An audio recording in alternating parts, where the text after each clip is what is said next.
नमस्कार। Sports scan के आज के संस्करण में आप सबका बहुत बहुत स्वागत। खेल जगत की तमाम खबरों का लेखा जोखा लेकर मैं हूं नवीन सक्सेना आज के इस अंक में, और इन खबरों पर मेरे साथ चर्चा करने के लिए और अपनी विशेष राय रखने के लिए मौजूद हैं खेल पत्रकार रूपा रमनी। रूपा, स्वागत है आपका। थैंक यू सो मच नवीन, और सारे जो लिसनर्स हैं स्पोर्ट्स स्कैन के उनके लिए भी नमस्ते।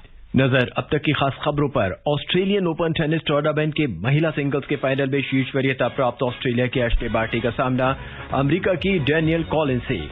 महिला एशिया कप हॉकी के फाइनल में कल जापान का मुकाबला दक्षिण कोरिया से होगा। कल ही तीसरे स्थान के लिए भारत का मुकाबला चीन से। भारतीय क्रिकेट कंट्रोल बोर्ड बीसीसीआई ने वेस्टइंडीज के साथ घरेलू श्रृंखला के लिए टीम की घोषणा की, और एशियन गेम 2022 का आयोजन इस साल 10 से 25 सितंबर तक चीन के शिनजियांग प्रांत में। स्पोर्ट्स स्कैन में सबसे पहले हम ऑस्ट्रेलियन ओपन की बात करेंगे। ऑस्ट्रेलियन ओपन टेनिस टूर्नामेंट के महिला सिंगल्स के फाइनल्स में पहुंच गई हैं। ऑस्ट्रेलिया की एशले बार्टी शीर्ष वरीयता प्राप्त हैं और उनका मुकाबला होगा अमेरिका की डैनियल कॉलिंस से। आज 2 सेमीफाइनल मुकाबले खेले गए। एशले बार्टी ने अमेरिका की मैडिसन कीज को लगातार सेट में 6-1, 6-3 से पराजित किया, और वहीं दूसरे सेमीफाइनल में अमेरिका की डैनियल कॉलिंस ने पोलैंड की ईगा स्वितेक को 6-4, 6-1 से हराकर फाइनल में जगह बनाई है। फाइनल मुकाबला शनिवार को खेला जाएगा। रूबा, सीधे सेटों में लगातार पराजित कर दिया दोनों ही फाइनलिस्ट ने, और ये दर्शाता है कि एशले बार्टी इस समय किस फॉर्म में चल रही है। काफी इनक्रेडिबल फॉर्म रहा है उनका, स्पेशली पिछले 2 साल में। जब से वो अपना पहला ग्रैंड स्लैम जीती थी 2019 में, उसके बाद काफी इनकंसिस्टेंट रही थी। नंबर 1 का जो खिताब था वो भी उन्होंने हासिल किया 2019-2020 में, लेकिन काफी इनकंसिस्टेंट रही थी। आई थिंक 2020 पैंडेमिक ने बहुत सारे स्पोर्ट्स पर्सन्स को एडवर्सली अफेक्ट किया है, लेकिन बार्टी को काफी पॉजिटिव उस फेज से काफी पॉजिटिविटी मिली है, क्योंकि she is become more consistent, और अपने गेम में जो कंट्रोल वो उसके पहले नहीं था, वो अभी ज्यादा दिख रहा है। एंड जो कॉन्फिडेंस और जिस कंसिस्टेंट और क्लिनिकल परफॉर्मेंस के द्वारा वो खेल रही है, specially in this grand slam, अपना होम ग्रैंड स्लैम है, अपने होम फैंस के सामने खेल रही है, तो all of that definitely contributes. और उनका गेम में जो उन्होंने जो स्थिरता और स्टेडीनेस जो उन्होंने डेवलप किया है पिछले 2 साल में पर्टिकुलरली, आई थिंक वो डेफिनेटली दिख रहा है। रूपा, महिला सिंगल्स में शुरुआती मुकाबलों के अंदर बहुत बड़े उलटफेर हुए। साबालेंका को हार का सामना करना पड़ा, जबकि वो भी एक अच्छी खिलाड़ी लगातार रही हैं और लगातार उन्होंने भी कई खिताब अपने नाम किए, लेकिन उसके बावजूद भी उन्हें हार का सामना पड़ा। बात करते हैं हम डैनियल कॉलिंस की। इनके साथ मुकाबला किस तरह का रहेगा? डैनियल कॉलिंस के लिए ये एक चीज जरूर मैं कहूंगी कि this is the first time वो एक इतना बड़ा स्टेज, ऑस्ट्रेलियन ओपन, एक ग्रैंड स्लैम का फाइनल, पहले बार वो पहुंची है इस ग्रैंड स्लैम फाइनल में। उनका सबसे best performance again Australian open में ही रहा है, जहां पे उन्होंने सेमीफाइनल्स में तक सफर किया था 2019 में। लेकिन अगर ये मैचअप अगर मैं देखूंगी तो ऑन पेपर एक बहुत ही आसान विक्ट्री एश बार्टी की ओर से दिख रही है मुझे, क्योंकि एक्सपीरियंस भी है, कॉन्फिडेंस है, बहुत ही अच्छे जोन में है वो। तो तीनों कैटेगरीज, तीनों पैरामीटर्स में ऐसा लग रहा है कि कॉलिंस शायद जो फाइट हम एक्सपेक्ट कर रहे हैं वो शायद नहीं दे पाए, लेकिन हम ये भी कह सकते हैं कि समटाइम्स जो ओकेशन होता है that brings out the best in a person, और वो इनएक्सपीरियंस को काफी दूसरे तरह से वो टर्न अराउंड कर सकते हैं। तो वो उम्मीद जरूर है कॉलिंस से, लेकिन एक्सपीरियंस काफी भरा पड़ा है एश बार्टी की तरफ। रूपा, एक बार फिर हम डैनियल कॉलिंस की बात करते हैं। ईगा स्वितेक एक बहुत अच्छी खिलाड़ी रही हैं और उनको लगातार सेटों में 6-4, 6-1, यानी दूसरे सेट में तो उन्हें टिकने कहीं नहीं दिया गया। तो कहीं ना कहीं ऐसा नहीं लगता है कि कॉलिंस जो है, मतलब काउंटर करता हूं मैं आपकी बात को, कहीं ना कहीं ऐसा लगता है कि कॉलिंस जो है एक टफ फाइट दे पाएंगी? ऑब्वियसली जिस तरह से उन्होंने सेमीफाइनल का सामना किया, डस शो दैट पोटेंशियल जरूर है, लेकिन उस मैच को अगर हम देखेंगे भी, स्वितेक was not in the zone. जिस तरह से वो अपने क्वार्टर फाइनल में भी थोड़ा स्ट्रगल किया था, जिस तरह से वो लास्ट फेज बहुत सारे लोग अपने जो कैंपेन को प्रॉब्ली पेस नहीं कर पाते हैं, बहुत ही जल्दी इनिशियल फेजेस में दे पीक और फिर शायद वो थोड़ा उनका जो मोमेंटम है वो शायद फिजल आउट हो जाता है। वो शायद स्वतिक के साथ हुआ था because she was looking really good till that quarter final. काफी एक प्रॉमिसिंग खिलाड़ी है और उसको हराना एक बहुत ही बड़ा बात जरूर है। लेकिन अगर हम कॉलिन्स और एश बार्टी का के साथ तुलना करें तो the difference becomes very large because Ash Barty ने जिस तरह से खेला है right up till this point काफी कॉन्फिडेंट लग रही है। हालांकि कहना अभी बहुत जल्दबाजी होगी, लेकिन वही में अब जब फ्रेंच ओपन टूर्नामेंट शुरू हो रहा है, क्या हम मान के चलें कि महिला खिलाड़ियों में भी, महिला सिंगल्स में भी इन्हीं दो खिलाड़ियों को हम देख पाएंगे? नहीं, I mean Collins is the first time finalist, तो मैं इनके बारे में शायद उतना पॉजिटिवली या फिर उतना कंसिस्टेंटली नहीं कर पाऊंगी क्योंकि पिछले 6 सालों में उन्होंने सिर्फ 2 बार एक ऐसे पोजीशन ग्रैंड स्लैम में उन्होंने अचीव किया है। So maybe not Collins but Barty जरूर ऐसे लग रही है कि शायद ये वो साल हो सकता है, दैट मेमोरेबल ईयर जहां वो मोर देन 1 ग्रैंड स्लैम जीते, क्योंकि अब तक अपने नेम या स्टेचर के अनुसार नहीं जीते हैं उन्होंने, सिर्फ 2 ग्रैंड स्लैम जीते हैं उन्हें। तो शायद ये वो साल हो सकता है उनके लिए। लेकिन काफी और खिलाड़ी हैं, यू हैव नाओमी ओसाका, हम उनके बारे में काफी बात करते हैं लगातार, लेकिन काफी एक इमोशनल जर्नी रहा है उनके लिए भी पिछला 2 साल, तो शायद उसके वजह से थोड़ा स्लो एक्सपेक्टेशंस जरूर रखना चाहिए। बट वुमेन्स टेनिस में काफी पोटेंशियल है, लेकिन टैप करने के लिए शायद कुछ टाइम रहा है। और पोटेंशियल इसलिए भी लग रहा है क्योंकि जब से विलियम्स सिस्टर्स इस टूर्नामेंट में नहीं दिखाई दे रही या उन्हें लगातार हार का सामना करना पड़ा है, तो बहुत से नए खिलाड़ी उभर कर आ रखे हैं। जी बिल्कुल, आई थिंक जो फेज हम सबसे ग्लोरियस डेज ऑफ टेनिस अगर हम बात करें Naveen, you talk about Monica Seles and Steffi Graf, वो rivalry, then Hingis coming in, फिर उसके बाद you had Justine Henin, Clijsters, Davenport, you have the Williams sisters. I think Sharapova, उनके बारे में we can't forget someone like Sharapova. I think जो game का richness जो था, all started with Martina Navratilova, the goddess of tennis, of course, Chris Evert. I think जो journey काफी rich रहा है and it is sort of not living up to that mark at this point. Having tennis खिलाड़ी रह चुकी हूँ मैं, tennis cover कर चुकी हूँ, तो वो disappointment जरूर है, नजर आता है इस करंट जो जनरेशन में है, डिसअपॉइंटमेंट जरूर नजर आता है। लेकिन शायद उम्मीद भी है कि अगर एश बार्टी अपना अथॉरिटी स्टैम्प करे तो she might inspire another generation of tennis. International tennis से हम भारत की ओर रुख करते हैं, अब सानिया मिर्जा की बात करते हैं। 19 साल में हम एक भी खिलाड़ी नहीं तैयार कर पाए या नहीं तैयार हो पाया। It's very sad. It is sad. और एक्चुअली कुछ दिन पहले ही हम सानिया और इमरान के साथ बात कर रहे थे, क्योंकि एक बहुत ही टफ मैच था, दोनों जोन में नहीं थे, राजीव एंड सानिया। एक बहुत ही गुड गेम था लेकिन दोनों अच्छे जोन में नहीं थे and it was a disappointing outing. लेकिन बात ये कर रहे थे कि आई थिंक जिस तरह से सानिया का जो अचीवमेंट रहा है पिछले 10 साल, decade, more than a decade, long career, तो वर्ल्ड नंबर 27 बनना and she is the Indian with the highest woman with the highest rank, वो शायद कभी होगा नहीं। एटलीस्ट अभी आप जब बोल रहे हो कि there is no one else who is that comparative, अगर मैं भी उस नजरिए से देखूं तो वो लेवल और वो अचीवमेंट जो सानिया ने किया है इंडिया के लिए, शायद मुश्किल जरूर लग रहा है एट दिस पॉइंट। रूपा, पुरुष सिंगल्स की बात करें, दोनों सेमीफाइनल मुकाबले बहुत ही मैराथन मुकाबले थे। हम नडाल की बात करें, हम मेडवेडेव की बात करें, अब जब मेडवेडेव और नडाल आमने सामने होंगे या हो सकते हैं, तो कहाँ मुकाबला किस लेवल का होगा? आई थिंक ये जो सेमीफाइनल लाइनअप है काफी अच्छा, वेरी वेरी गुड लाइनअप है नवीन। आई मीन बेरेटिनी बहुत प्रॉमिसिंग है, फाइनल तक पहुंचे हैं। जोकोविच के खिलाफ तो ऑफ कोर्स बहुत ही कम लोग एक ऐसा हावी पड़ सकते हैं, तो ही लॉस्ट टू जोकोविच इन अ ग्रैंड स्लैम फाइनल। लेकिन शायद मेरा मानना यह है कि शायद वो नडाल को उतना पुश नहीं कर पाएंगे जितना शापोवालोव ने किया था, क्योंकि लेफ्टी के खिलाफ नडाल काफी स्ट्रगल कर चुके हैं।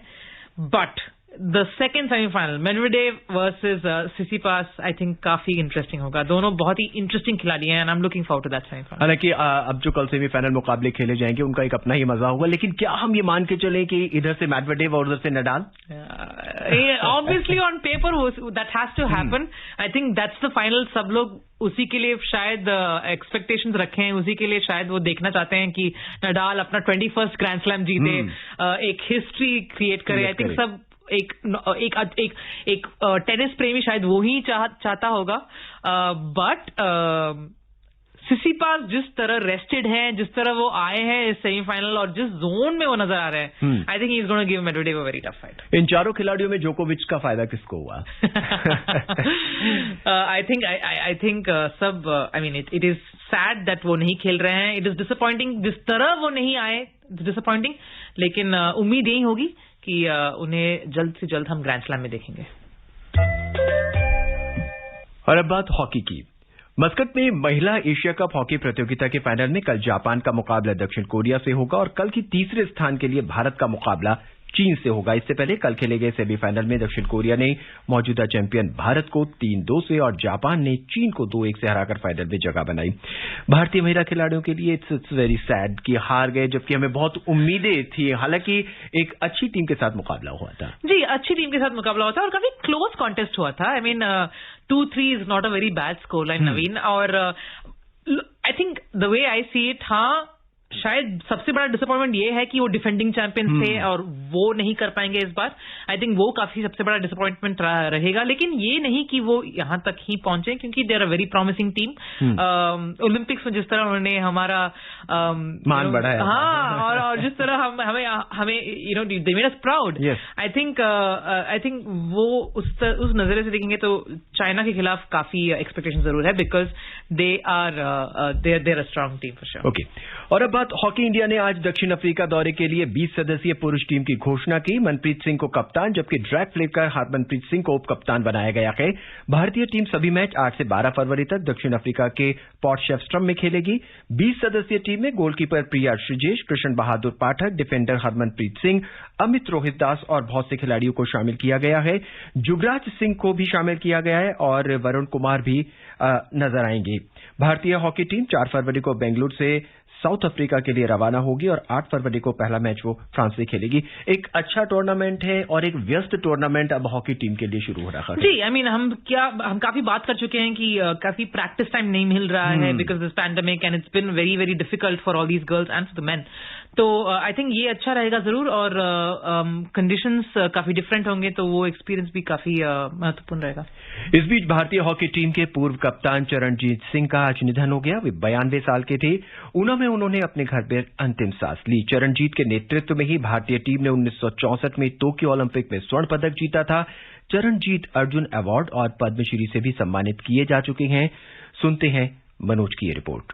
चरणजीत सिंह का जन्म 13 फरवरी 1931 को हुआ था. उन्होंने पंजाब के गुरदासपुर और लायलपुर से स्कूली पढ़ाई पूरी की थी. स्कूली शिक्षा के दौरान ही चरणजीत ने हॉकी खेलना शुरू कर दिया था. इसके बाद लुधियाना से एग्रीकल्चर से स्नातक की पढ़ाई की. 1949 में चरणजीत पंजाब यूनिवर्सिटी की हॉकी टीम में शामिल हुए. उनके प्रदर्शन को देखते हुए उन्हें यूनिवर्सिटी टीम का कप्तान बनाया गया. 1950 में उन्हें भारतीय हॉकी टीम में चुना गया. 1951 में चरणजीत भारतीय टीम के साथ पाकिस्तान दौरे पर भी गए थे. चरणजीत को रोम ओलंपिक के लिए भारतीय टीम में शामिल किया गया था. हालांकि फाइनल से पहले वो चोटिल हो गए थे और खिताबी मुकाबला नहीं खेल पाए थे. फाइनल में पाकिस्तान ने भारत को हराकर गोल्ड मेडल जीता था. साल 1961 में चरणजीत भारतीय हॉकी टीम के उप कप्तान बने. 1962 में वो एशियन गेम्स में सिल्वर मेडल जीतने वाली टीम इंडिया का भी हिस्सा रहे. इसके लिए 1963 में उन्हें अर्जुन अवार्ड से नवाजा गया. 1964 में चरणजीत के नेतृत्व में ही टीम इंडिया फाइनल में पहुंची. खिताबी मुकाबले में भारत ने पाकिस्तान को 1-0 से हराया और गोल्ड मेडल जीता. ओलंपिक गोल्ड जीतने के बाद 1964 में ही चरणजीत को सरकार ने पद्मश्री से सम्मानित किया था. चरणजीत सिंह की मृत्यु के साथ ही भारतीय हॉकी का एक स्वर्णिम इतिहास था वो समाप्त हो गया. खैर, अब बात करते हैं हम एशियन गेम्स की. एशियन गेम्स 2022 का आयोजन इस साल 10 से 25 सितंबर तक चीन के शिनजियांग प्रांत के होंगजो सहित 5 शहरों में होगा. यहां मल्टी स्पोर्टिंग इवेंट में कुल 40 खेलों की 61 स्पर्धाएं होंगी. सुनते हैं दीपिका की रिपोर्ट. इस बार होने वाले एशियाई खेलों में ओलंपिक में खेले जाने वाले तैराकी, तीरंदाजी, एथलेटिक्स, बैडमिंटन, घुड़सवारी, तलवारबाजी, फुटबॉल, हॉकी, जूडो, कबड्डी समेत अन्य खेल भी शामिल हैं। ई स्पोर्ट्स और ब्रेक डांसिंग भी इसमें शामिल होंगे। इस बार के एशियन गेम्स में दर्शकों का रोमांच बढ़ाने के लिए क्रिकेट की T20 प्रारूप को भी शामिल किया गया है। इसके साथ ही 11 साल के बाद क्रिकेट की वापसी होगी। भारत ने हर एशियाई खेलों में कम से कम 1 स्वर्ण पदक जीता है और 1990 को छोड़कर पदक तालिका में शीर्ष 10 देशों में स्थान हासिल किया है। पहली बार ओशिनिया देशों के 300 से अधिक एथलीटों को इस साल के एशियाई खेलों के 19वें संस्करण में प्रतिस्पर्धा करने का मौका दिया गया है। ऑस्ट्रेलिया और न्यूजीलैंड के एथलीटों सहित ओशिनिया एथलीटों को 5 खेलों में प्रतिस्पर्धा करने की अनुमति होगी। ये खेल triathlon, athletics, wushu, roller skating और भारोत्तोलन हैं। Deepika Sharma, sports scan. Rupa, Olympic खेल अभी खत्म हुए हैं और अब एशियन गेम शुरू होने वाले। खिलाड़ियों को बहुत कम समय मिला होगा और कम समय मिला है अपनी प्रतिभाओं को सुधारने का और अपने खेल को सुधारने का।